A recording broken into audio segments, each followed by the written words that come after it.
Nelson Sakaguchi, l'une des plus grandes banques du Brésil, a reçu un appel qui allait changer sa vie. Au bout du fil, le gouverneur de la banque centrale du Nigeria, qui voulait développer le pays en construisant un aéroport majeur, quelque chose que le pays n'avait jamais vu. Le projet coûterait 242 millions de dollars, et Nelson se verrait promettre une commission de 10 millions pour investir dans le projet. Ils se rencontrent à Londres, et Nelson serre la main du gouverneur, du vice-gouverneur et du directeur de l'aviation. Il lui montre tous les plans d'affaires et discute de toute l'infrastructure. Nelson est complètement convaincu, et il conclut l'affaire. Un investissement en or pour Nelson, mais il y avait un problème, tout était un mensonge. Voici l'histoire folle de comment l'un des escrocs les plus intelligents de l'histoire a vendu un aéroport bidon pour 242 millions de dollars.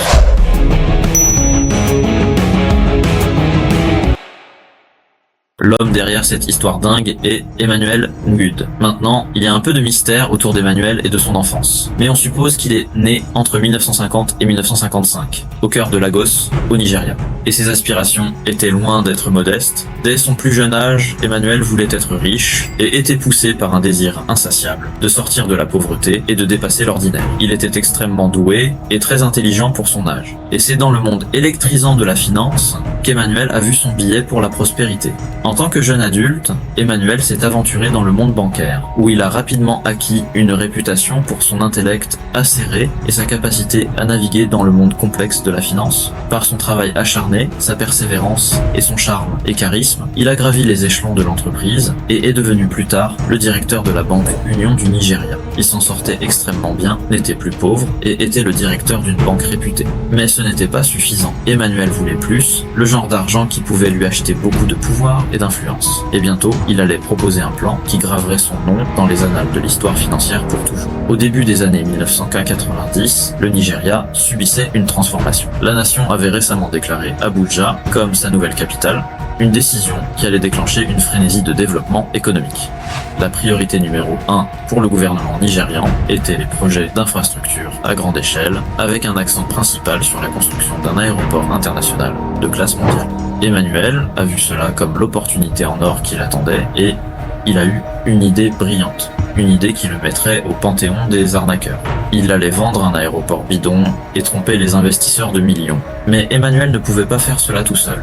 Il aurait besoin d'une équipe, alors il a sélectionné un groupe de 5 personnes, toutes hautement qualifiées dans les domaines de la finance et de la banque. Leur connaissance approfondie du secteur financier, ainsi que leur connexion, allait rendre plus facile le coup du siècle. Le plan consistait à ce que chacun d'eux se fasse passer pour des hauts fonctionnaires. Une fois que tout le monde connaissait son rôle et les détails du plan, il était temps d'exécuter. L'équipe a commencé par envoyer soigneusement des fax détaillés aux banques du monde entier. Ces fax contenaient une lettre officielle prétendant provenir d'un haut responsable nigérian nommé Teristia William, qui travaillait supposément dans le département de la planification financière et du budget du ministère nigérian de l'aviation, une identité complètement inventée par l'équipe.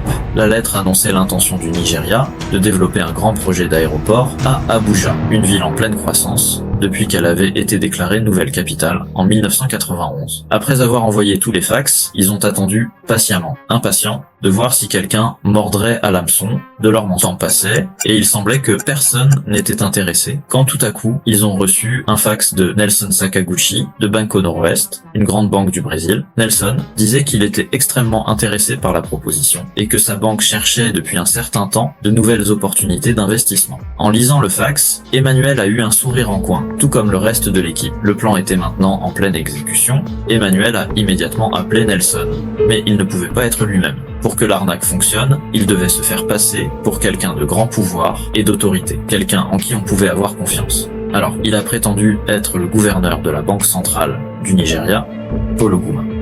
À cette époque, avant l'avènement d'Internet, on ne pouvait pas simplement chercher à quoi ressemblait le véritable gouverneur. C'était donc l'occasion rêvée pour Emmanuel. Grâce à son charme et son charisme, Emmanuel a convaincu Nelson que l'affaire était complètement légitime. Pour maintenir l'illusion, Emmanuel a dit à Nelson que le projet devait rester totalement confidentiel. Ils devaient donc se rencontrer quelque part, en dehors du Nigeria et du Brésil. Nelson a suggéré de se rencontrer à Londres, Emmanuel a accepté et la planification minutieuse a commencé. L'équipe s'est soigneusement préparée pour la réunion, chaque membre assumant l'identité d'un haut fonctionnaire fonctionnaires, Emmanuel était le gouverneur, avec d'autres membres se faisant passer pour le vice-gouverneur et le directeur de l'aviation. Leur présentation comprenait des plans détaillés de l'aéroport, une proposition d'affaires bien pensée et même des documents falsifiés pour étayer toutes leurs affirmations. Après avoir tout préparé, l'équipe était prête à s'envoler pour Londres. L'équipe s'est envolée pour Londres pour rencontrer Nelson. Pour renforcer encore plus leur crédibilité et l'illusion, ils ont envoyé une limousine chercher Nelson à l'aéroport. Il a également été logé dans une suite luxueuse d'un hôtel 5 étoiles, compliment du gouverneur de la Banque centrale.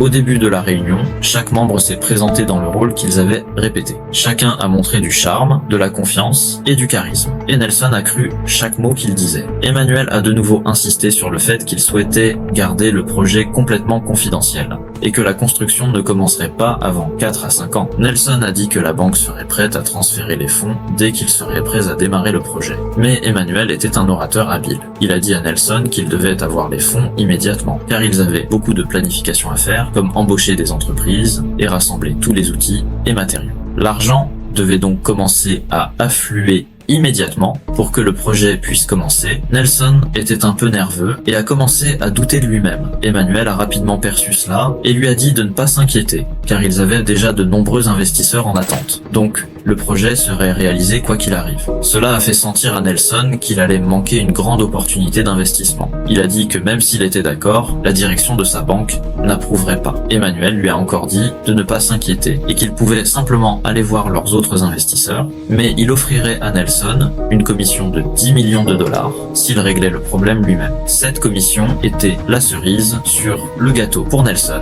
Alors, il a accepté l'accord et ils ont conclu un investissement de 242 millions de dollars pour le nouvel aéroport. Aujourd'hui, cela représenterait environ 413 millions de dollars. Avant de conclure leur réunion, Emmanuel a utilisé sa persuasion pour convaincre Nelson de leur transférer un dépôt de 3 millions de dollars comme preuve de son engagement envers le projet. Nelson était maintenant dans la paume de leurs mains. Au cours des 3 années suivantes, de 1995 à 1988, Nelson a transféré 242 millions de dollars à Emmanuel et à ses complices. Pour couvrir leurs traces, ils ont réparti les transferts sur 17 banques dans différents pays, sans que la direction des banques ne se rende compte de la fraude.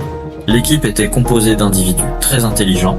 Alors, au lieu de dépenser l'argent en voitures de luxe, yachts et manoirs, ils ont tous investi leur argent dans l'immobilier au Nigeria et dans diverses régions du monde. Ils ont également acheté des actions dans plusieurs entreprises. Emmanuel et son équipe envoyaient de faux documents et contrats des différentes entreprises qu'ils acquéraient pour l'aéroport à Nelson afin de ne pas éveiller de soupçons. L'équipe avait officiellement réussi le coup du siècle, mais bientôt, leur empire de tromperie allait s'effondrer. En 1998, un homme nommé Jaime Lopez, l'un des directeurs de Banco Noroeste, se trouvait extrêmement frustré. Sa banque était en train d'être acquise par la plus grande banque d'Espagne pour un montant massif de 500 millions de dollars. Il avait un rôle important à jouer dans cette transaction, mais il lui manquait des informations cruciales. Il ne pouvait pas trouver où était passé un tiers du capital de la banque, qui semblait avoir disparu dans les airs, et tout pointait vers un seul homme qui avait les réponses, Nelson Sakaguchi. Nelson a été convoqué par le conseil d'administration pour expliquer où était passé l'argent. Nelson continuait à tergiverser